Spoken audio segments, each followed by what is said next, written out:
গরুর যারা জাকাত দিবে না, গরু পা দিয়ে তাদেরকে মারাবে, খড় মারায়, দেখেছেন কি?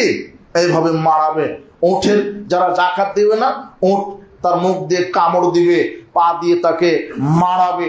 যারা স্বর্ণরৌপ্যের জাকাত দিবে না, স্বর্ণটা আল্লাহ আগুনের বলয় তৈরি করবেন, করে এই কাঁধে রাখবেন, স্তম্ভেদ করে বের হয়ে যাবে। আর একটা আল্লাহ কোরআন মাজিদে বলছেন, আমি স্বর্ণরৌপ্যকে আমি আগুনের একটা লাঠি বানাবো, ডান্ডা বানাবো, বানিয়ে তার কপালে, তার পাঁজরে, তার পিঠে সিল মারবো, আর বলবো, হ্যাঁ এটা হলো তোমার সঞ্চিত সম্পদ, যা তুমি জমা করে রেখেছিলে। তাহলে বিষয়টা খুব জটিল ও কঠিন। যারা নেশাব পরিমাণ সম্পদের মালিক, তারা জাকাত দিবেন।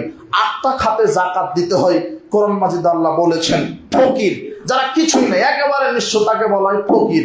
কিছুই নাই, এ হলো ফকির, একে দিতে হবে। মিসকিন যার আছে কিন্তু নিজে সচ্ছল ভাবে চলতে পারে না, মাথা ঠিকই আশ্রয়, পোশাকটা ঠিকই ইস্ত্রি করে, কিন্তু পেটে ভাত নাই, অভাবের তাড়নায় কারোর কাছে হাত পাততেও পারে না, সম্মান চলে যাবে বলে। বুঝেননি মনে হয় কথা?